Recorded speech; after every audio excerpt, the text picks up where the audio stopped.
नमस्कार आदाब, न्यू विदर्भ स्वदेशी न्यूज मध्ये आपले सर्वांचे स्वागत। बुलढाणा जिल्हा प्रतिनिधी सय्यद इरफान यांची रिपोर्ट। काल दिनांक 1 एप्रिल 2026 रोजी देवळघाट येथे जश्न ईद ए मिलन ईद उल फितर निमित्त शिरखुर्मा कार्यक्रम संपन्न। बबलुसेठ मित्रमंडळाचे आयोजन।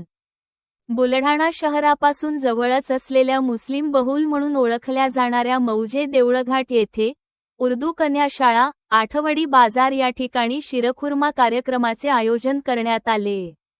या प्रसंगी अध्यक्षस्थानी बुलढाणा नगर पालिका शिवसेना शिंदे गटनेते तथा आमदार संजूभाऊ गायकवाड यांचे सुपुत्र कुणाल गायकवाड यासह शिवसेना जिल्हा प्रमुख ओमसिंग राजपूत व बुलढाणा ग्रामीण पोलीस स्टेशनचे सहाय्यक पोलीस निरीक्षक श्री शरद माळी, बुलढाणा तहसीलचे तहसीलदार यांची प्रामुख्याने उपस्थिती होती।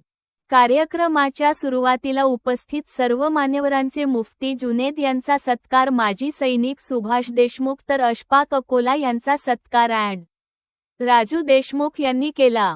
यांच्यासह अनेक मान्यवरांचा तसेच बबलू मित्रमंडळाच्या वतीने श्री कुणाल गायकवाड यांचा बुलढाणा पंचायत समितीचे माजी सभापती अब्दुल रज्जाक उर्फ बबलुसेठ यांचे हस्ते रुमाल टोपी देऊन सत्कार करण्यात आला। त्याचप्रमाणे शिवसेना जिल्हा प्रमुख ओमसिंग राजपूत यांचा अब्दुल रऊफ तंटामुक्ती अध्यक्ष यांनी तर बुलढाणा ग्रामीण चे सहाय्यक पोलीस निरीक्षक श्री शरद माळी यांचा सत्कार शेख अमीर यांनी केला। तर देवळघाट सरपंच आर पसरटे यांचा सत्कार मोहम्मद इलियास हाजी यांचेसह माजी उपसरपंच सांडू पाटील, नायब तहसीलदार श्री शेळके, माजी ग्रामसेवक श्री देशमुख व श्री पवार यांचा सुद्धा सत्कार मंडळाच्या वतीने करण्यात आला। या कार्यक्रमास उर्दू शाळा मुले प्राथमिक व हायस्कूल मुख्याध्यापक यांचेसह देवळघाट केंद्र प्रमुख यांची प्रामुख्याने उपस्थिती होती। यावेळी उपस्थितीत मान्यवरांनी हिंदू मुस्लिम एकतेबाबत आपले विचार व्यक्त केले व सर्वांनी एकोप्याने राहून गावात सामाजिक समता कायम ठेवावी असे उद्गार काढले। या कार्यक्रमास गावातील सर्व धर्मीय प्रतिष्ठित वयोवृद्ध व तरुण यांची मोठ्या संख्येने उपस्थिती होती। या कार्यक्रमाचे सूत्रसंचालन अंजुम जनाब माजी मुख्याध्यापक यांनी तर आभार प्रदर्शन गजू देशमुख यांनी केले। देवळघाट येथील माजी सभापती अब्दुल रज्जाक उर्फ बबलुसेठ यांच्या पुढाकाराने गावात विविध धर्मियांच्या सण व उत्सव या निमित्ताने उत्साहपूर्वक कार्यक्रमाचे आयोजन करण्यात येते। यातून विविध धर्मीय समाजाच्या लोकांना एकत्रित करून गावात सामाजिक सलोख्याचे वातावरण निर्माण करण्यासाठी त्यांचा सतत प्रयत्न असतो। या कार्यक्रमासाठी बबलुसेठ मित्रमंडळाच्या सर्व पदाधिकाऱ्यांनी अथक परिश्रम घेतले। 31 बार मंत्र होईल, वो सर्वांचा आखरी ग्रंथ होईल और वो 31 बार मंत्र सध्या कुरान मध्ये आलेला आहे। ओ मंत्रचा नाव आहे फबी अय्यालाही रब्बिकुमा तुकसिबान। त्याचा अर्थ आहे की मालिक म्हणता, ऐ मनुष्य तू माझी कौन से पुरपाल टुकड़ा। और मालिक ने कुरान में जो कहा कि ऐ मानो तुम दुनिया में जितने मानसा हो तुम सर्व एक माता और एक माता पिताचे लेकरू आहो आणि तुमचे माता पिताचे नाम अरबी मध्ये आदम आणि हव्वा म्हणता। त्यालाही संस्कृत में आदम को अदीम म्हणता और माँ हव्वा को हवेती म्हणता। ये अरबी वर्ड और संस्कृत वर्ड। फिर मुद्दा है कि मालिक किसको मानना, सब बोलते कि मेरे ही झंडा ऊपर।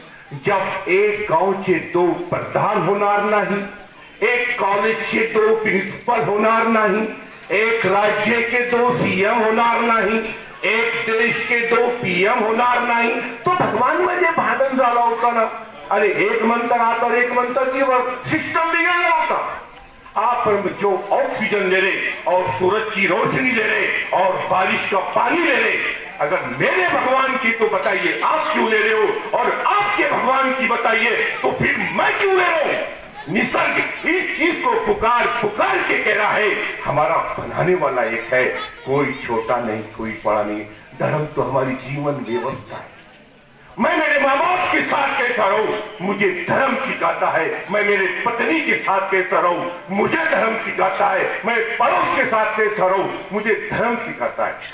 और हमारे हिंदुस्तान की जमीन, ये आज से 1400 साल पहले अल्लाह के रसूल मोहम्मद पैगंबर सल्लल्लाहु अलैहि वसल्लम ने हिंदुस्तान की तरफ ऐसा इशारा किया और कहा कि मुझे हिंदुस्तान की मिट्टी से शांति और अमन की खुशबू आ रही है। एक मैं झलक आपके छोटे से गांव में देख रहा हूं। मेरे बहुत सारे लेक्चर्स मंदिरों में होते हैं। एक स्वामी समर्थ के महाराज है अन्ना साहब मोरे, वो मुझे बेटा मानते हैं और कहते हैं कि घर का आदमी कार्यक्रम की प्रस्तावना करता है, मौलवी की जितने भी कार्यक्रम होते हैं उसकी प्रस्तावना मैं करता हूँ, क्योंकि ये जमीन संत और सूफियों की जमीन है।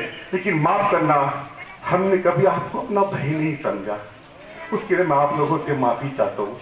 मालिक ने कुरान में 300 बार कोट किया, ऐ लोगों, ऐ इंसानों, ऐ मनुष्यों, मुसलमान की नहीं आया। लेकिन यह चीज हमने आपसे छुपा के रखा है, मैं आप लोगों से माफी चाहता हूँ। अल्लाह बार बार कुरान में कहता है कि तुम्हारी जमीन, तुम्हारा सूर्य, तुम्हारा चंद्रमा, हर चीज एक है, तो तुम अलग अलग कैसे हो सकते हैं? अगर सब अलग अलग होंगे तो सूरज किसके भगवान का है, ये चांद किसके भगवान का है, और आप में जो ऑक्सीजन दे रहे ये किसके भगवान की है? जो हमारी किडनी का सिस्टम बना, ये कराने वाला कौन है? वो किसको पुकार पुकार के रहे कि हम एक है। तो सबसे पहले दिल को साफ रखो, ये दिल में तड़प पैदा करो कि ये मेरा भाई है। जब तक दिल से तड़प पैदा होगी कि ये मेरा भाई है, सारे मसले हल हो जाएंगे। जब आप और मैं इतने अच्छे, हमारे माता पिता इतने अच्छे, हमारे संत महात्मा ऋषि मुनि महापुरुष इतने महान, तो बताइए उनका बनाने वाला कितना महान होना चाहिए।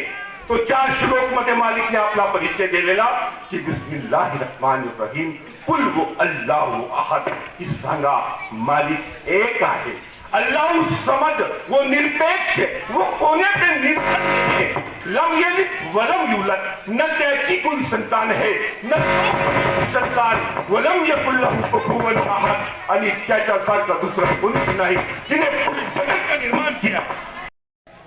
उपस्थित मान्यवर शिक्षक वृंद आणि माझ्या प्रिय मित्रांनो, आपल्या सर्वांना ईदच्या हार्दिक शुभेच्छा।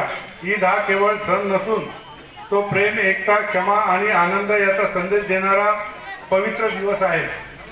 आज आपण सर्व येथे एकत्र आलो आहोत शिरखुर्मा पार्टी साजरी करण्यासाठी। या शिरखुर्मा पार्टीचे आयोजन आमचे परम मित्र, आमचे मोठे बंधू आदरणीय बबलू शेख यांच्या सानिध्यामध्ये हे साध्य होत आहे। शिरखुर्मा हा केवळ एक गोड पदार्थ नाही, तर तो आपल्या परंपरेचा, आपुलकीचा आणि एकमेकांबद्दलच्या प्रेमाचा प्रतीक आहे। या गोड पदार्थातून आपण आपल्या नात्यांचे हे गोडवा वाढवूया, हा कायमचा खरा उद्देश आहे। ईद आपल्याला शिकवतो की आपण सर्वांना एकमेकांशी प्रेमाने, आदराने वागवावे व गरजूंना मदत करावी आणि समाजात एकमेकांना संदेश पसरावा। आजचा हा छोटासा कार्यक्रम याच भावनेतून आयोजित करण्यात आला आहे। इथे जमलेला हिंदू मुस्लिम एकतेचे प्रतीक या देऊळघाट गावामध्ये शिरखुर्माचे आयोजन केलेले आहे। या कार्यक्रमासाठी माननीय आमदार धर्मवीर संजय गायकवाड येणार होते, पण लोणारमध्ये अचानक आमदार साहेबांची मीटिंग लागल्यामुळे त्यामुळे आमदार साहेबांना लोणार इथे जावं लागलं। आमदार साहेबांशी फोनवर बोलल्यानंतर आपल्या नगरपालिकेचे नगरसेवक, तसेच गटनेते, तसेच शिवसेनेचे, युवा सेनेचे महाराष्ट्र सचिव कुणाल भैया गायकवाड आपल्या इथे उपस्थित झालेले आहेत। मी माझ्या परिवाराच्या वतीने व धर्मवीर आमदार संजीवभाऊ गायकवाड यांच्या वतीने व बुलढाणा शिवसेनेच्या वतीने आपण सर्व बांधवांना ईदच्या व शिरखुर्म्याच्या हार्दिक शुभेच्छा देतो। धन्यवाद। खूप चांगला कार्यक्रम आज या ठिकाणी आयोजित केलेला आहे। खरोखर आयोजकांचा या ठिकाणी मी खूप खूप अभिनंदन करेन की असेच कार्यक्रम त्यांनी प्रत्येक 2-2, 3-3 महिन्यामध्ये या ठिकाणी ठेवले पाहिजेत। आणि खरोखर आज या ठिकाणी आमदार साहेब या ठिकाणी उपस्थित राहणार होते, परंतु आमदार साहेब आता लोणारमध्येच आहे, त्यांना पोहोचायला या ठिकाणी वेळ लागेल, म्हणून त्यांचा प्रतिनिधी म्हणून आज मी या ठिकाणी आलेलो आहे. हिंदू मुस्लिम एकताचं स्वरूप आज या ठिकाणी बघायला मिळत आहे. शिरखुर्माच्या कार्यक्रमाच्या निमित्तानं आज या ठिकाणी मंचावर उपस्थित आमचे शिवसेनेचे जिल्हा प्रमुख ओमसिंग भाऊ राजपूत. हा कार्यक्रम ज्यांनी आयोजित केलेला आहे ते आमचे बबलू शेठ काका आणि सांडू काका आणि अकोल्याहून आलेले इत्तेफाक सर या ठिकाणी उपस्थित आहेत. खामगावून आलेले आहेत, या ठिकाणी मुफ्ती जुने साहेब या ठिकाणी उपस्थित आहेत आणि मंचावर उपस्थित सर्वच मान्यवर मंडळी आणि पुढे उपस्थित सर्व हिंदू मुस्लिम एकता या ठिकाणी उपस्थित सर्व मान्यवर. तुम्हाला सर्वांना या ठिकाणी आता 10-11 दिवसा अगोदर ईद त्या ठिकाणी झाली. मी तुम्हाला ईदच्या या ठिकाणी खूप खूप शुभेच्छा देतो. तुमच्या ठिकाणी जास्त वेळ न घेता कार्यक्रमाला भरपूर उशीर या ठिकाणी झालेला आहे, म्हणून पुन्हा एक वेळेस मी तुम्हाला पूर्ण गाववासियांना या ठिकाणी खूप खूप शुभेच्छा देऊन थांबतो.